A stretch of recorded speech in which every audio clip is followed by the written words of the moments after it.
Welcome if you've just joined us. Of course, the big story of the day is a devastating fire downtown Johannesburg in the early hours of the morning. You're watching today on eNCA DSTV Channel 43 with me, Dan Moyane. We know so far 73 people have died in that 5-story building which caught fire. It's in downtown Johannesburg in an area known as Marshalltown. That's deep in the inner city. 12 of the dead, sadly and tragically, are children. Emergency response teams have been on the scene at the corner of Delvers and Albert Street. The number of those who have been injured is said to be around 52. And of course, we understand, as we spoke earlier, just a short while ago, with Aviu Mtila, another reporter, that rescue services are still scouring that building. Another reporter on the ground this afternoon for us is Moloko Moloto, who's arrived there and has been talking to people as well, just to bring us the latest. Good afternoon, Moloko. What is the latest update you can give us? We can confirm what we know in terms of the numbers, or do you have any new information? Hello, Braden Moyane. Well, this tragedy has been described as a tragedy of highest proportions by those in positions of authority, the minister in the presidency, Kumbuzo Nchabeni. And if you look at the media attention, Braden, from abroad, I mean, you talk of the New York Times, the Guardian, the CNN and the BBC, including Sky News, all of them are putting a spotlight on this tragedy that has happened in South Africa.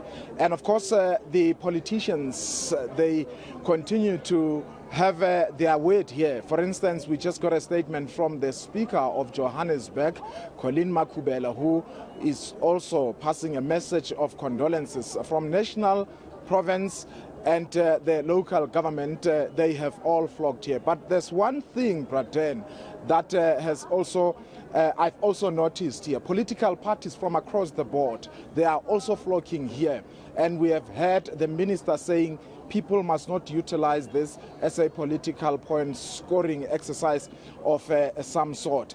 We have seen a statement, and I just want to read a few lines by the leader of Rise Mzansi. This is Songezo Zibi, who is saying that these people who died here are human beings, and they just did not die. He says they were killed by a violent system that he says prioritizes political power and money over people, going on to say that South Africans must not accept messages of condolences. So the whole issue of politicking, there's no way, it seems, you can run away from it. Everyone wants to have a weight.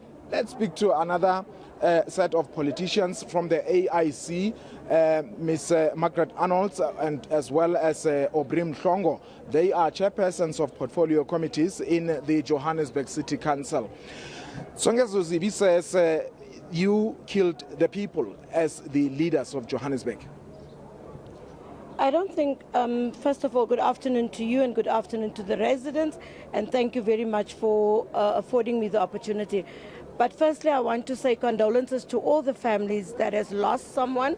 I'm not sure how they are coping. I'm certain they are unable to cope. I want to say, first of all, I am Margaret Arnold and I am from a political party, but currently I'm not here to come and politic. I'm here because it's in the interest of us as the city of Johannesburg to be here, right here. It is in our city. We actually today, we suspended our council meeting, our ordinary council meeting, so that councillors could go out, and we all had emotions. We're running very high in the city. And I don't think we killed these people. I definitely want to differ with that statement. We did not kill these people.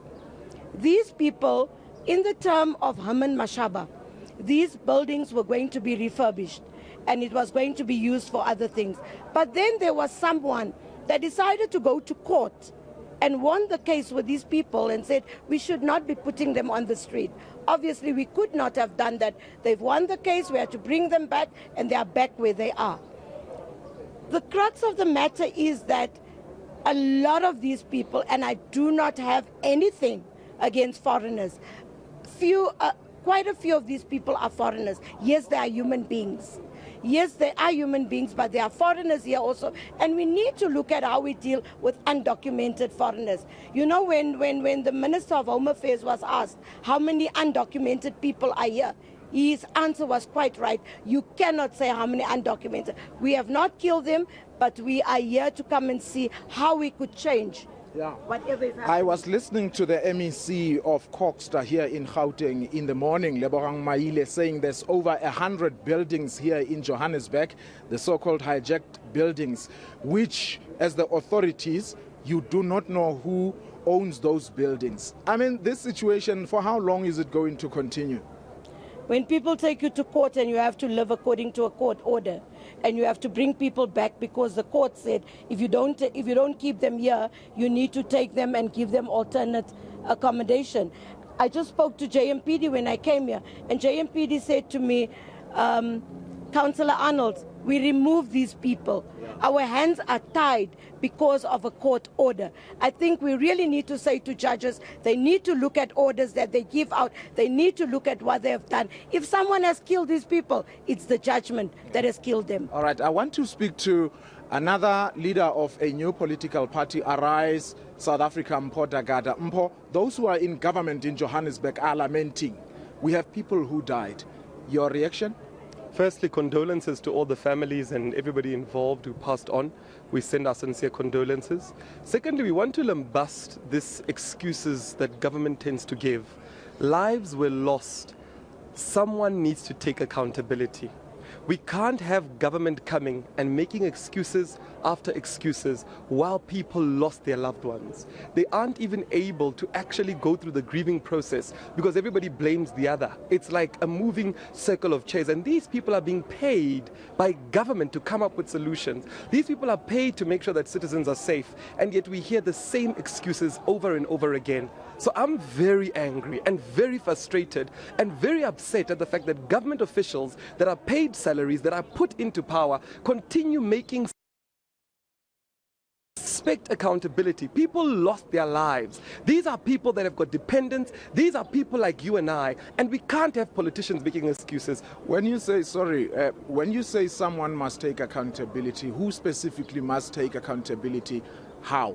It must be recalled from timesheets as to who was supposed to check these buildings. We're hearing that there were illegal connections to electricity. We're hearing that inside the building there were fires taking place. We're hearing that neighbors reported the buildings over and over again to the city. Those people must be called to accountability. We must have arrests that are made. These people must lose their jobs because they are perpetrators to this great crime that happened. We cannot have a situation where this is blamed on the next person. And even regarding the legal matters that people are saying, the state must have lawyers that are able to actually protect the state. It cannot be put on the judges to say they're at fault. It is put on the state because the state is not able to account for certain things, and it's the same problem we see over and over again, and it upsets us to the core that every single time we come to devastations where people have died, politicians are making excuses. So Mpho, I understand your party is not in government. It is fairly new. And you seem, the fact that you are here, I would want to believe that you do care about the situation as it pertains here. But I'm going to ask you to say, when exactly did you become, as a political party that is so much concerned about the well-being of people, when did you become about this dire state that people are living in? And what exactly have you done? I appreciate you don't have resources, you cannot say, JMPD must go and do this and that, but from your vantage point, surely you cannot suddenly develop interest today. Definitely. When the cholera outbreak broke in Hammanskraal, we were one of the responders there that supplied it with water. In Alexandra, where they had issues, we were always... I'm talking about this one, especially this one of people who are occupying buildings illegally. In terms of you, and I know you may not go in there to remove them physically, but you do have recourse. So certainly you do have mechanisms you can employ.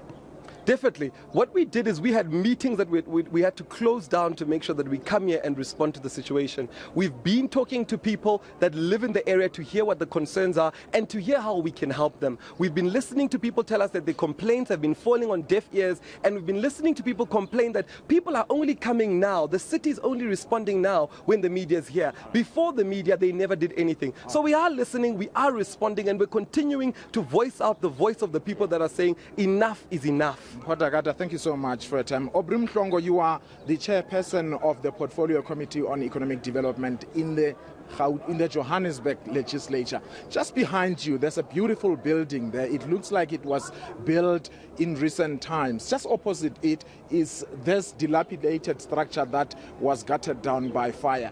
I mean, these contradictions explain why you are having a building that is so beautiful and the other one is a building that killed people. Okay, thank you very much. Thank you for having us here. Let me just send also the condolences to the departed and those that are lying in hospital. We wish them the speedy recovery. As you have already alluded, that there's a building that is nicer than the other one that has already caused us to be here today. It tells you the story that the work is in progress in the city of Johannesburg. We are the councillors in the city of Johannesburg that are doing our work. I'm doing the oversight on all these buildings through the entity that falls under the Department of Economic Development, that is called Johannesburg Property Company, that is JPC. So I'm playing the oversight role on that. There's a lot of them. There are more than 100 buildings that are in the very, very terrible bad state in the city. So as the government, you know, we cannot just go and refurbish them all at once. You need budget to do that. So as the government, we are looking at them and we make sure that by 2030 will be all these buildings, those buildings that are very, very, very, very, very old will be the thing of the past. So forget about the politicking. We know that the political parties, they will find this space and do the politics. It's very bad that they do this politics at the expense of the people that the tragedy has befallen. So we've got to avoid those things. Yeah. I mean, kind of the statements that people should not accept the condolences. What else should we do? I mean, we are human beings as well. We are also affected, directly affected. We've got our relatives and friends that were staying in these kinds of buildings. So if you say don't take condolences, what that kind of statement is that? Yeah. People are just politicking. This is their time now to politicize the whole matter. Okay, Mhlongo, you did say that you really do not have enough money, yes. But you also then had your colleague, Margaret Arnolds, lamenting the fact that it is impossible, if not very difficult, to evict people. Yet you are making a commitment that by 2030, this area would be looking anew. How are you going to do that when you cannot even evict people now? And one would also argue that you do not have a mechanism of stopping new people from occupying buildings that are still idle. So chances are, today, even tomorrow, we could be having more people occupying buildings. How are you going to do that? No, you are correct. Remember, as the government, we have got other institutions of the government that is called courts, as my colleague has already alluded to. We try as the government to evict these people that are occupying buildings illegally. But if they run to court and the judges seem to rule in their favor, as the government, our hands are tied behind our back. But so, you see, the problem that I have with this, everybody is complaining about the judges and the courts. Reality of the matter is that the judges are applying the law that is in place, and there's a situation that was allowed to fester by the likes of you who are in government. Take accountability. How are you going to take accountability for this instead of pointing fingers at the courts? No, actually we are not pointing fingers. We are just putting things into perspective, because people don't understand how people can stay in such kind of buildings. As we were saying, these people came here and we evicted them and they went to court. And the court ordered the city to put them back because there was no alternative accommodation. So what we are saying now as a government, we are saying, let us look at other avenues. Let us look at the vacant land whereby we can just build proper houses for those people before we evict. Remember, the law in South Africa says if you evict me, you must evict me from the place that I was staying and you put me in the other place. So if we don't have that kind of an accommodation, how can we evict all those people that are occupying these buildings without government seeking the accommodation for them? Let's conclude then, Baba Mhlongo.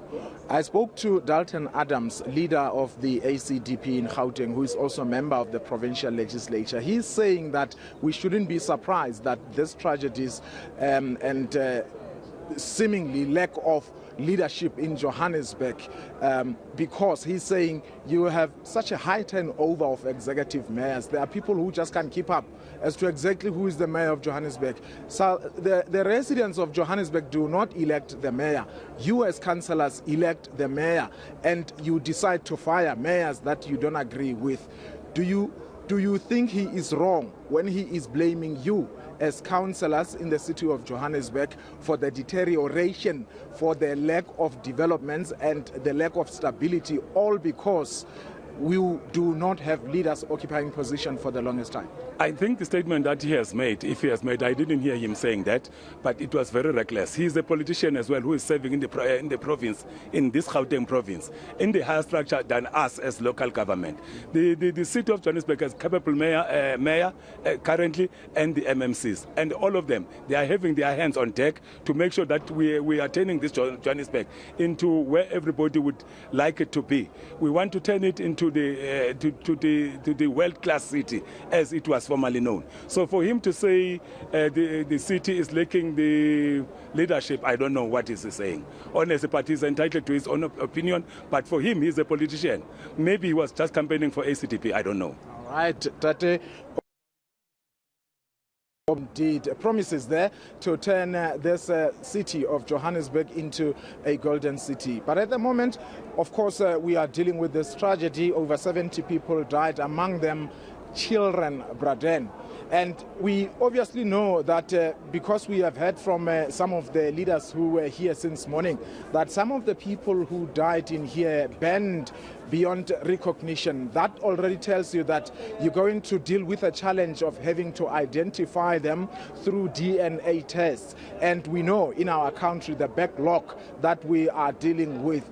And that's just another dilemma that the families of those who lost their loved ones, after everybody would have dispersed from this place where the fire took place, they will now have to deal with that particular reality. Of course, we would hope that the authorities here would want to do everything humanely possible to stop a recurrence of this. We heard the Minister Kubunzo Tshabeni saying everybody must be involved to ensure that this doesn't repeat itself. But South African will ask, what exactly should we do if those who are in positions of authority do not seem to have an idea of what they ought to do? Thank you very much. Moloko Moloto, downtown Johannesburg in Marshalltown, at the scene of the devastating fire. We'll keep updating you and our viewers through Moloko, Aviu Mtila, and as well as Bafedile Mwerane, our reporters who are on the ground this afternoon. And there will be more news coming up shortly about this fire. Stay with us.